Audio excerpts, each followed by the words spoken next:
아브라함의 조상이 유대교, 모슬렘, 기독교, 천주교의 조상을 아브라함이라고 이렇게 뭐 지칭해서 이야기를 조금 이상하지만, 계열로 따지면 정확한 메시아 언약의 계열로 보면 복음을 가진 사람들인데, 혈통적으로는 유대인 그리고 모슬렘권, 이게 갈라지게 된, 그러니까 사레와 아브라함의 인본주의로 지금 2021년에도 국제사회 유엔도 해결하지 못하고 계속 전쟁을 펼치면서 팔레스타인에 살고 있는 유대인들과 아랍권들과의 갈등거리를 만들게 된 게 사라와 아브라함의 인본주의입니다. 좀 이따가 인본주의도 설명을 할 건데요. 그러니까 그 모슬렘권에서는 아브라함은 장자를 통해서 모든 언약을 이루기 때문에, 이스마엘이 첫째이기 때문에 우리 모슬렘권이 정통적인 혈통이다 이렇게 주장하고 있고, 유대인들은 뭔 소리냐, 첩을 통해서 나온 서자니까 하나님은 독자 이삭이라고 했기 때문에 정통적인 혈통은 유대인이다. 근데 그 유대인 보고 우리는 너희들은 메시아 언약을 몰랐기 때문에 복음 갖고 있는 우리가 정통 아브라함과 다윗의 자손 예수 그리스도의 언약의 씨로 이어진 혈통이다 이러면서 나 잘났어, 내가 맞아, 뭐 내가 적통이야, 내가 몸통이고 뼈대야, 너희들은 깃털이야, 막 이러면서 많은 이야기를 하게 되는데, 어쨌든 엄청 시끄럽게 지금 이야기가 나오게 만든 게 사레와 아브라함의 인본주의 덕분에, 그 인본주의를 통해서도 하나님은 그 이스마엘 후손들도 굉장한 축복을 줍니다. 우리가 전 세계 돈 많은 사람 중에 한 사람을 꼽으라 그러면 저 아랍 쪽에 있는 만수르라는 사람 이름을 갖다 대거든요. 뭐 이 사람은 추울 때 막 100불짜리 US 지폐를 가지고 태워가지고 뭐 불을 쬐도 뭐 자기 평생 죽을 때까지 몇백 년 동안 태워도 될 정도로 많은 지폐를 갖고 있는 사람인데, 어쨌든요. 그래서 인본주의가 얼마나 이렇게 무서운 것인가. 지금 2021년을 살아가는 우리가 또 인본주의를 쓴다면 그 인본주의로 인한 고통과 결과가 나 자신과 우리 후손들에게 계속 이어질 것이다. 거기에 대한 것을 깨달아야 되죠. 지난번에 아브라함이 새를 쪼개지 않은 것 때문에 이방인 언약에 대한 부분이 희미함으로 사실은 그 새 한 마리를 안 쪼갠 그 언약을 작은 부분 놓친 것 때문에 후손이 애굽에 430년 동안 종노릇 하게 되는, 거꾸로 돌려보면 작은 부분 하나하나에도 인본주의가 아닌 신본주의, 하나님을 믿는, 예수를 그리스도로 믿는 믿음이 들어간다면 그 응답들이 어마어마하게 클 것이라는 거죠. 그래서 아브라함의 두 아들 이삭과 이스마엘의 지금 팔레스타인 사람들의 원조적인 계열로 막 이게 섞이고 혼합되기도 하고 그랬습니다. 그래서 이삭의 후손은 이스라엘이라고 주장하고, 이스마엘의 후손은 지금도 고생하고 있는 아랍 사람 계열의 팔레스타인 사람들이다. 뭐 그렇게 이야기를 주장하고 있습니다. 자, 1절부터 한번 보시죠. 아브라함의 아내 사레는 생산치 못하였고, 근데 이 생산하지 못하는 지금은 불임이 크게 막 어떤 수치스러운 일이 아니었지만, 옛날에 여자로서 가장 수치스러운 거는 못생겼다, 뚱뚱하다, 너무 빼짝 말랐다 이런 게 아니고요, 아이를 낳지 못하는 게 여자로서는 가장 수치스러운 거거든요. 그러니까 사례가 가장 수치스러운 그런 상태에 놓였던 겁니다. 여자로서 애를 못 낳아? 그리고 옛날에는, 요즘이야 과학이 발전돼 가지고 남자가 문제가 있어서 임신이 안 되는 경우도 있는데, 무조건 애를 못 놓으면 여자 탓으로 막 굉장히 공격해가지고 쫓아내기도 하고 막 그랬지 않습니까? 사례는 생산치 못하는 자기만의 어마어마한 컴플렉스를 갖고 있는 거예요. 근데 그에게 한 여종이 있었어요. 몸종이라 그러죠. 애굽 사람이요, 이름은 하갈이라는 여자가 나옵니다. 사례가 아브라함에게 이르되 여호와께서 나의 생산을 허락지 아니하셨으니, 말은 맞잖아요. 여호와 하나님이 왜 나에게 생산, 자녀를 놓을 수 있는 거 허락 안 했는지에 대한 계획을 찾는 게 아니라, 못하니까 어차피 당신을 통해서 하나님이 하늘을 바라봐라, 하늘의 별과 같이 바다의 모래와 같이 수많은 후손들을 줄 거라 했으니 어차피 나를 통해 안 돼. 난 아니야. 이미 나는 베린 몸이야. 나를 통해서는 언약 성취될 수 없어라는, 완전히 하나님의 언약에 대한 불신앙이 가득 찬 사람이 누구냐? 사라였다는 거예요. 그래서 하나님의 언약 성취를 내 인간적인 수단과 방법과 머리를 써가지고 이루려고 하는 것이 바로 인본주의입니다. 일을 행하는 여호와, 그것을 지어 만들며 성취하는 여호와, 너는 내게 부르짖으라. 내가 네게 응답하겠고 네가 알지 못하는 크고 은밀한 일을 보여주겠다. 일을 언약을 세우고 언약을 지나가고 완성시키는 분은 하나님이라면 그 하나님께서 언약을 시작했으니 진행하고 완성할 거라는 믿음을 가지고 끝까지 기다리면 돼요. 안 돼도 기다리다 그냥 죽으면 돼요. 안 된다고 자꾸 내 방법을 쓰면 안 된다라는 거예요. 예전에 제가 신학대학 다닐 때 그 체육 수업이 있었어요. 대학에도 체육 수업이 있었는데 볼링 수업을 이제 한 학기를 들었거든요. 근데 저는 볼링을 배운 적이 없어요. 그러니까 이제 폼이 제 마음대로 하는데 힘은 좋아 놓으니까 그냥 스트레이트로 중간으로 세게 굴려버리면 스트라이크도 잘 나고 그래요. 근데 이 선생님이 딱 오리지널 폼을 가르쳐 주는 거예요. 3발을 걸으면서 굴릴 거냐 5발을 걸리면서 굴릴 거냐. 그래서 리듬을 맞춰서 딱 하는데 하니까 왼쪽 도랑으로 오른쪽 도랑으로 볼링공 계속 빠지는 거예요. 이게 원래 내가 갖고 있던 폼을 안 잡아놓으니까 굴리니까 자꾸 빠져. 근데 드디어 시험 때가 딱 됐어요. 그래서 일단 폼도 보고 그 핀이 넘어진 걸 보는데 거의 약 80%는 핀이 몇 개가 넘어졌느냐, 그리고 폼은 20% 정도밖에 안 되는 거예요. 그래서 제가 어떻게 했겠습니까? 폼은 잘 안 나오네. LA 핀이라도 많이 넘어뜨리자. 그래가지고 스트라이크를 그때 쳤어요. 그래서 폼은 죄송합니다 개판인데 핀은 다 넘어갔어요. 그래서 80점 받아가지고 어떻게 학점 그 점수를 받았는데 지금도 그 폼인 거예요. 안 바뀌는 거예요. 제가 만약에 가르쳐 준 대로 딱 했다면 점수는 얼마 안 나왔겠지만 그 폼이 내 폼이 되는 순간 이제 그때부터 실력이 제대로 올라갈 수 있다는 거죠. 그러니까 사람은 결정적일 때 자기 방법을 딱 쓰는 거예요. 그러니까 결국은 사례가 생각해 보니까 나 통해 갖고는 안 돼. 그러니까 아무리 하나님이라 그래도 내 나이가 지금 몇 살인데 80 다 된 할머니인데 아니 나를 통해 자식을 놓는다 말도 안 돼. 완전히 그냥 불신앙을 확실하게 믿을 겁니다. 그리고는 쓴 인본주의가 뭐냐, 얼마나 머리를 고민을 많이 했겠어요. 원컨대 나의 여종과 동침해라.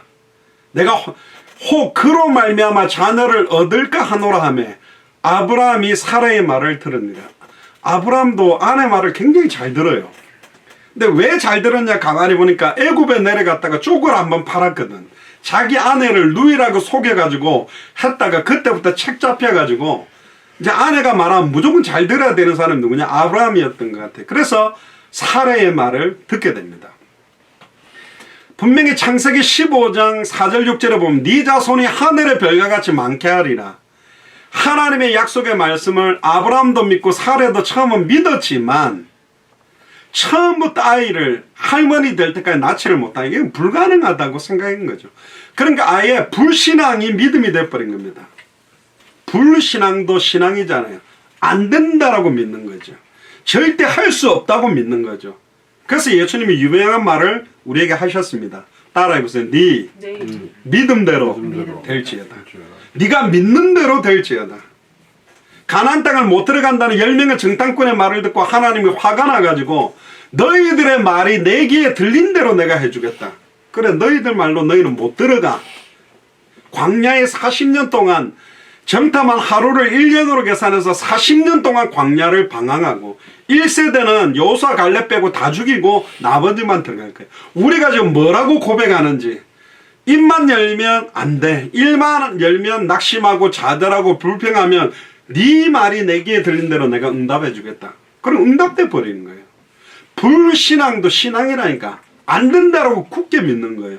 안타깝게도 아브라함도 안 될 거라고 믿은 거죠. 사라도 안 될 거라고 믿은 겁니다. 그러니까 좀 더 기다리지 못하고 하나님의 뜻을 인간적인 방법을 사용해 가지고 인간적인 수단 방법과 지혜를 총동원해 가지고 이루려고 하는 걸 보고 인본주의라고 그럽니다. 그거는 인간의 연약한 생각이죠. 그러니까 절대로 하나님의 초월적이고 이적적이고 기적적인 거는 체험할 수가 없어요. 심지어 예수님 당시에는 초월적이고 이적적인 기적을 체험했지만 예수를 그리스도로 또 안 믿었다니까요. 그러니까 인본주의의 극치를 사용하게 됩니다. 그래서 결국은 바다의 모래알같이 많고 하늘의 별처럼 많은 후손을 자기의 몸종 하가를 통해서 성취시키려고 하는 것. 제가 지난 금요일에도 말씀드렸습니다. 제가 이번 주 중에 티켓을 한 장 먹었어요. 밤에 오는데 그 고속도로를 빠져나와서 오는데 고속도로 빠져나오면 약간 이렇게 실선으로 가다가 점선이 되잖아요. 근데 제가 그 점선 되기 전에 조금 걸쳤거든요. 거짓말 하나도 안 보태고 딱 차 한 5m 정도 일찍 탁 나왔는데 뒤에서 경찰이 번쩍번쩍하고 있어요. 그러면서 너 위반했대. 뭐 속도가 빨리 아니래. 차선 위반을 했대. 거기 실선이 좀 더 있는데 내가 빨리 그걸 걸쳤다는 거예요. 바퀴가. 뭐 불만 있으면 코트로 와서 뭐 하고 아니면 티켓 먹으라. 오케이 티켓 달라 그랬어. 내가 바쁜데 갈 수도 없다. 자 여러분들 그러면 짜증나잖아요. 우리는 그 교통경찰들을 보고 노상강도라 그러죠. 길거리에서 삥 뜯어가는 사람 티켓 줘가지고 잘못하면 삥 뜯어가는데 요즘 그 한국도 뭐 시내 제한이 50km로 돼가지고 막 티켓을 많이 먹는다 그러는데 아 어디 가면 경찰이 많아 어디 가면 스피드 카메라가 있어 어디 가면 뭐 그게 있어 막 이런 걸 많은 사람들이 막 외우잖아요. 그러니까 어디 가면 경찰들이 많더라 어디 가면 카메라가 있으니까 속도를 줄여라. 그러니까 어떤 사람 막 그걸 막 외웁니다. 저쪽으로 빠져나갈 때 유턴할 때 경찰 많은 거 조심하거든.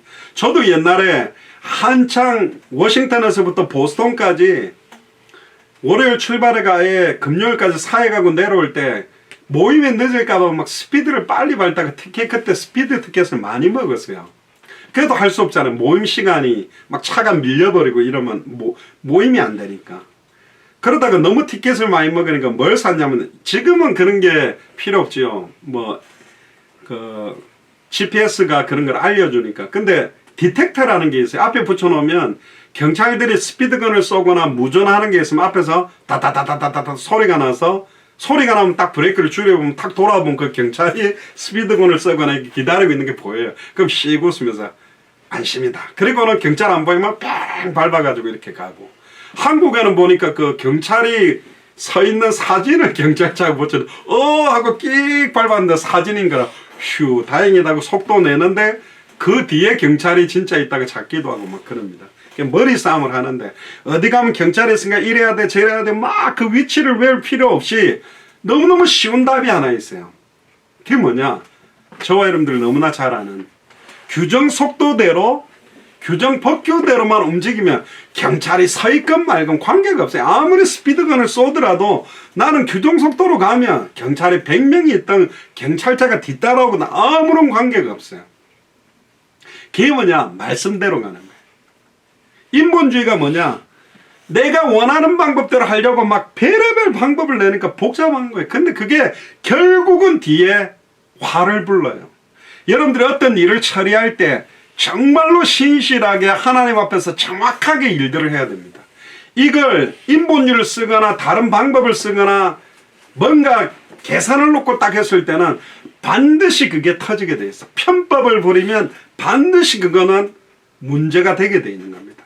그러니까 진짜 예수를 그리스도로 믿고 하나님의 말씀대로 따라가는 우리가 정확하게 해야 돼. 하나님 앞에.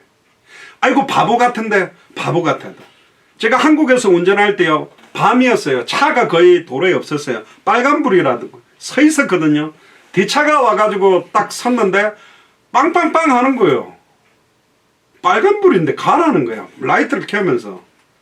뭐야 하고 딱 했는데 옆으로 딱 오더니 죄송합니다. 아주머니인데 저를 한번 딱 째려보고 빨간불인데 휙 지나가 버리더라고. 그게 뭐지 했는데 속으로 왜 멍청하게 차도 하나도 없는데 빨간불이면 빨리빨리 가라는 사인이지 빨리 가지 왜 바보같이 기다리고 있냐 이런 뜻인 거예요. 한국에서는 법대로 하는 게 바보같이 돼버려요. 그러나 법대로 가야 돼요. 왜? 우리는 잠깐 수당 방법서가 뭘 휘다닥 하고 끝내는 일을 하려고 하는 게 아닙니다. 200개 나라마다 2000개가 넘는 미존도 부족 국가마다 합당한 자 평안을 받을 자 옥토 진짜 순수하게 복음만 전하려고 준비되어 있는 사람들에게 이 복음을 전하려면 하나하나 우리가 정확하게 하지 않으면 안 되게 돼 있다. 결국은 사라의 말을 듣고 따라하게 되죠. 이게 꼭 첫사람 아담이 그 안에 하와가요 선악을 알게 하는 나무 열매를 따먹고 자기에게 줄 때 그걸 홀라당 받아먹으면서 모든 걸 다 잃어버렸어요. 그 사건하고 너무너무 비슷한 거예요. 아무리 사랑하는 아내의 권유라고 하더라도 말씀에 맞지 않고 성경의 법에 맞지 않는다면 거절할 수 있었어야 돼요. 아나니아와 사피라가 초대교회 헌금할 때 부부가 너무 마음이 잘 맞아가지고 헌금을 하기로 작정을 했는데 아까워가지고 좀 떼놓고 헌금하다가 부부가 죽게 됐거든. 그때 뭐야? 우리가 작정한 대로 하자. 이렇게 했으면 둘 다 살았을 건데 결국은 아예 헌금 안 한만 못하는 상태로 가버리기도 하는 것입니다. 결국 아브라함이나 사레는 우리처럼 연약함을 가진 사람이에요. 우리가 아마 그 자리에 있었어도 똑같이 했을 수도 있을 겁니다. 왜? 지금 막 손발 덜덜덜덜 떨리는 할머니가 막 애를 놓는다. 지금 우리가 이석윤 집사님 건강을 두고 기도하는데 이석윤 권사님이 사실은 80세를 훌쩍 넘기셨지만 되게 건강하셨는데 지금 몸이 안 좋아져서 저희들이 계속 기도하고 있습니다만 예를 들면 이석윤 집사님 나이에 애를 놓을 수 있다 이렇게 믿어라 뭐 이렇게 말하면 굉장히 야 이게 어떻게 할머니신데 되나 막 이렇게 생각이 되겠죠. 똑같은 겁니다. 또 자기만의 큰 영향력을 받는 컴플렉스가 있어요. 아내가 컴플렉스가 되기도 하고 남편이 되기도 하고 아들이 되기도 하고 딸이 되기도 하고 부모님이 되기도 하고 그 문제가 딱 치고 들어오면 거절 못하고 무너져 버리는 사람들이 많아요. 그럼에도 불구하고 모든 일의 시작과 진행과 끝을 성경대로 말씀대로 정말로 정의롭게 신실하게 일들을 해나가야 됩니다. 결국 나중에 다 터져버리거든요. 뭐 어떤 연예인들 보면 막 학교 졸업도 거짓말로 이렇게 했다가 나중에 막 들통나기도 하고 막 이런 거 안 봅니까? 3절에 한번 보세요. 아브라함의 아내 사레가 그종 애굽 사람 하갈을 가져 그 남편 아브라함에게 첩으로 준 때는 아브라함이 가나안 땅에 거한 지 10년 후였더라. 그러니까 가나안 땅에 오면 본격적으로 바로바로 막 응답 들어가자마자 바로 줄 줄 알았는데 처음에는 기근이 있어서 애굽 갔다 왔지 10년이 지났는데도 언약의 땅에 가라 해놓고 내가 너에게 시시할 땅으로 가라고 왔는데 별 응답이 없어요. 아이고 10년 동안 살아보니까 이제 불신앙이 확실한 믿음이 돼버린 거예요. 안 되구나. 한국어로는 첩이라는 단어를 쓰면 본부인의 둘째 부인 그렇게 되어 있지만 여기서 쓰고 있는 이샤라는 히브리어는요 그냥 아내예요. 그러니까 아브라함은 아내가 2명이라는 뜻입니다. 하나님의 뜻과 어긋났죠. 일부 일처제를 하나님이 만들어 놓으셨는데 결국 하나님은 첫사람 아담의 갈빗대로 한 여자를 만들고 한 남자와 한 여자가 부부가 되게 만들었는데 일부 일처제가 아니라 일부 이처제가 된 겁니다. 결국은 하나님 뜻에 어긋나는 거죠. 지금 2021년을 살아가는 동성 간의 결혼도 하나님의 뜻하고 맞지 않습니다. 그래서 사실은 이들을 위해 정말 기도해야 돼요. 지금은 동성 연애자들이 너무 많아지다 보니까 그게 정확한 문제 될 거 없다고 자꾸 주장하지만 하나님의 말씀하고는 안 맞아요. 그래서 요즘은 남자냐 여자냐 화장실도 남자 화장실 여자 화장실 구분 안 하고 그냥 사용할 수 있는 꼭 성별도 체크를 안 하는 지금 이런 추세로 많이 가고 있어요. 그래서 제가 그럼 빗대서 이야기하고 있어요. 원래 자기들은 태어나면서부터 그런 동성애적인 걸 갖고 태어난다라고 한다면 소아성애자가 자기는 태어난 순간 그렇게 됐다. 나는 아이들을 너무너무 사랑한다. 아이들과 성관계를 하며 살아가는 게 내 기쁨이고 나는 그렇게 됐다면 그걸 인정할 수 있겠냐? 그럴 수 없다는 거죠. 저는 동성연애하면 무조건 지옥 간다는 논리는 틀린 논리라고 봅니다. 동성애자라 할지라도 예수를 그리스도로 알고 믿고 영접하면 구원받을 수 있습니다. 그러면 성령께서 가르치시고 깨닫게 하고 생각나게 해서 그들의 생활들이 정상적인 삶을 살아갈 수 있도록 만들어 주십니다. 그 지금 안타까운 거는 아빠도 남자, 엄마도 남자. 거기에서 아이들을 놓지 못하니까 입양해서 키우는 아이들이 많이 영적으로나 가치관들이 무너집니다. 아빠도 여자, 엄마도 여자, 가치관이 무너지게 됩니다. 제가 캐나다 밴쿠버에 있을 때 게이 교회 가서 복음 전한 적이 있습니다. 그는 목사님이 게이요. 목사님 아내가 나왔는데 남자가 나왔어요. 그러니까 그때 우리 대학생들하고 여자 대학생들 갔는데 남자 대학생들이 다 떨었습니다. 사이사이 앉으라 그러니까 애들이 남자들이 쫄아가지고 혹시 나한테 좋다고 하면 어떻게 할까 이렇게 막 긴장하고 눈치 보고 있으니까 눈치챘는지 그 교회 게이 성도들이 나한테 와가지고 이야기하더라고요. 남자가 아무 여자나 보면 마음 설레이냐? 그렇지 않다. 예쁜 여자를 봐야 설레이지 않냐? 그렇다. 우리도 똑같다. 무조건 남자가 내 옆에 앉아서 좋아하고 설레이지 않는다. 자기 성향에 맞는 남자가 앉는다. 이래가 되게 웃어야 될지 황당해야 될지 그러거든. 게이 신학도 있습니다. 그 게이 신학교에서 게이 목사를 만드는데 이들이 주장하는 건 뭐냐? 내추럴하지 않는 게 문제다. 그러니까 로마서에 보면 남자가 남자를 보고 음욕에 불을 대다 하면 사형에 해당한다는 거는 내가 저 사람을 안 좋아하는데 자꾸 이 사람이 나를 사랑한다고 하는 거는 하나님이 사형에 해당하는 거다. 그러나 서로가 서로를 내추럴하게 사랑한다면 그건 하나님이 주신 거니까 결코 정죄함이 없다. 이제 이런 게이 신학을 펼칩니다. 그래서 괜찮다고 해서 계속해요. 그런데 이제 결국은 동성애자들이 가정을 만들고 하면 에이즈라든가 문제들이 오게 되는 이유들이 뭔가? 하나님의 뜻 사실은 아닌 거죠. 어쨌든 4절 5절에 한번 보세요. 아브라함이 하갈과 동침하며 하갈이 잉태합니다. 곧바로 잉태한 거로 봐서는 아브라함의 문제는 아니었던 것 같아요. 그러니까 사실은 아이를 놓자마자 여기에 더 고통받은 사람이 누구냐면 사람입니다. 그가 자기 잉태만을 깨닫고 이제는 그 주인을 멸시하게 되죠. 하갈이라는 여종이 아이 이제 여주인을 멸시하게 됩니다. 사레가 아브라함에게 이르되 나의 받는 욕은 당신이 받아야 옳도다. 그러니까 지금 아브라함이 두 여자 사이에서 생고생을 하고 있는 겁니다. 자기 아내 사레와 하갈 사이에서 사레는 뒤집어져가 열받아가지고 내가 나의 여종을 당신의 품어 두었거늘 자기가 자기의 잉태함을 깨닫고 나를 멸시하니 당신과 나 사이에 여호와께서 판단하시기를 원하노라. 자기가 인본주의를 써가지고 터진 일인데 당신과 나 사이에 여호와께서 판단하실 거다. 이걸 판결해달라. 지금으로 말하면 뭐 저희 교회도 변호사님들도 계신데 이걸 갖다가 누가 잘못한 건지 딱 잘못을 갖다가 해보자. 뭐 이렇게 지금 나온 겁니다. 그러니까 아브라함이 얼마나 힘들었겠습니까? 이게 바로 인본주의의 결과인 거죠. 6절에 보세요. 아브라함이 사라에게 이르되 그대의 여종은 그대의 수중에 있으니 그대의 눈에 좋은 대로 그에게 행하라 하며, 이 말은 당신 마음대로 해라. 당신 여종인데 당신이 하고 싶은 대로 하라. 그러니까 이 사레가 여종 하갈을 막 학대를 하는 겁니다. 임신한 여자를 갖다가 얼마나 많이 괴롭혔는지 이 하갈이 사레 앞에서 도망한 거죠.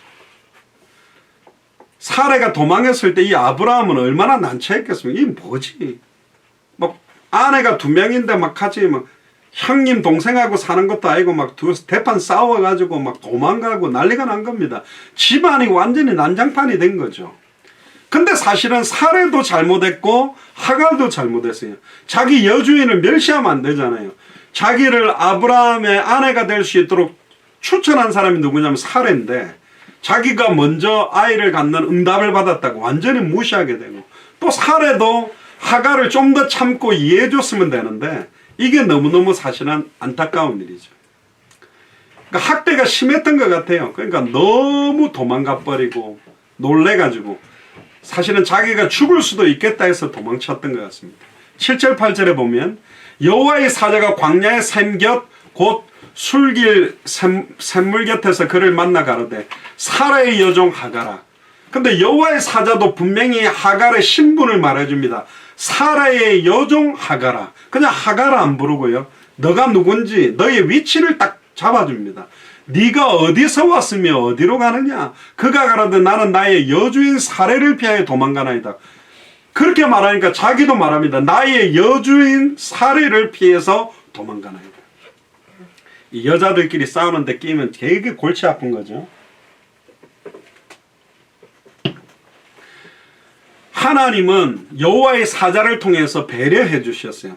결국은 이 하갈 뱃속에 있는 이스마엘도 아브라함의 씨가 맞기 때문에 하나님은 하갈에 대한 하나님의 계획도 있다는 겁니다. 우리가 실수로 인본주의를 썼다 할지라도 그 인본주의에 대한 하나님의 계획은 또 펼쳐집니다. 아담과 하와가 선악을 알게 하는 나무 열매를 따먹었을 때 곧바로 창세기 3장 15절에 여자의 후손의 언약을 주신 것처럼 우리가 선을 택한 것인지 악을 택할 것인지 그 자유의지를 인간에게 주었고, 선을 택했을 때 거기에 대한 하나님의 계획도 있고, 악을 선택했을 때 거기에 대한 하나님의 계획도 하나님은 있습니다. 누가 이런 질문을 합니다. 아담과 하와가 선악을 알게 하는 열매를 따먹을지 알고 만들었냐 모르고 만들었냐? 하나님 모르는 건 없죠. 그런데 하나님의 절대주권 아래 선택권은 인간에게 주었습니다. 그게 뭔 말이냐?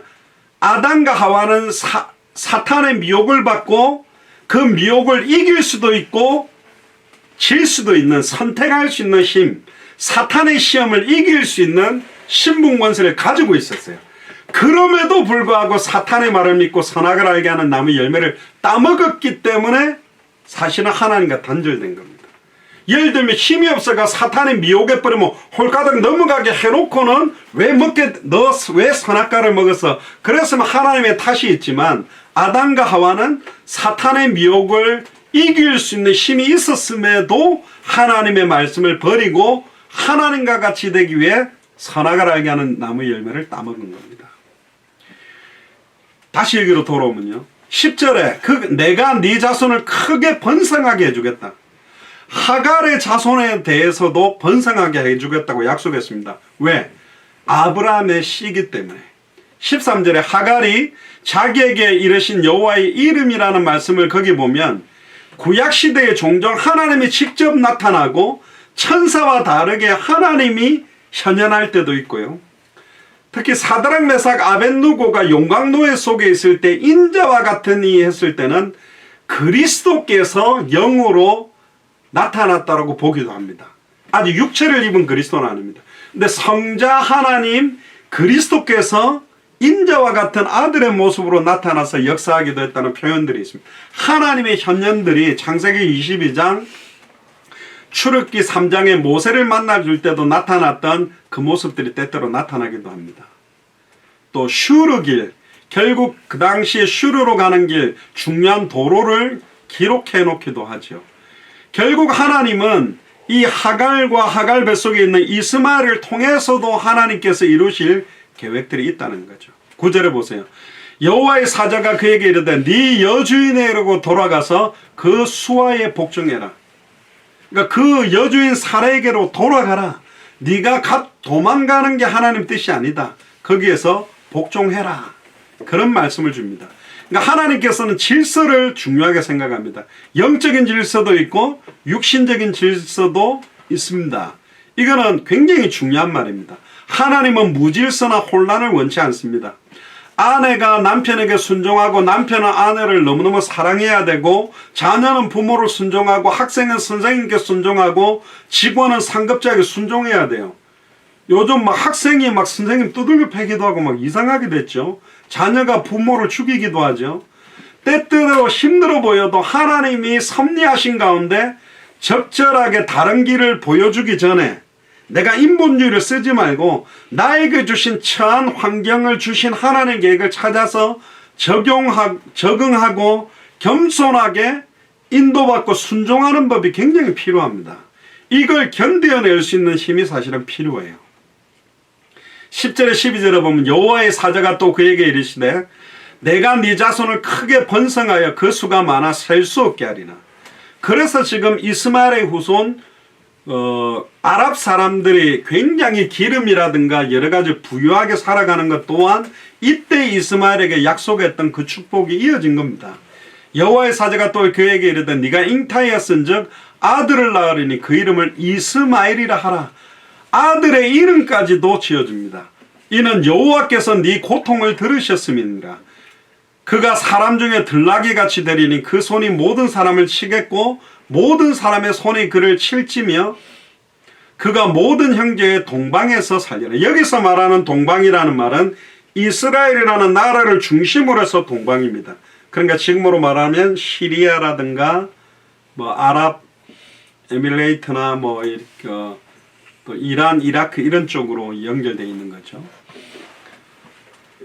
결국 인본주의를 써서 태어나게 된 이스마엘을 향한 하나님의 계획도 또 펼쳐지게 된 것입니다. 13절에 16절에 보세요. 하갈이 자에게 이르신 여호와의 이름을 감찰하시는 하나님, 감찰하시는 하나님이란 말은 나의 모든 사정을 돌아보신다라는 겁니다. 그걸 엘로이라고 그러는데요. 이는 내가 어떻게 여기서 나를 감찰하시는 하나님을 배웠는가 함이라. 이러므로 그 셈을 브엘라 헤로이라고 불렀으며 그것이 가데스와 베레 사이에 있더라. 하갈이 아브라함의 아들을 낳으며 아브라함이 하갈에 낳은 그 아들을 이름하여 이스마엘이라 했더라. 그러니까 결국 하갈이 아브라함에게 이야기를 했겠죠.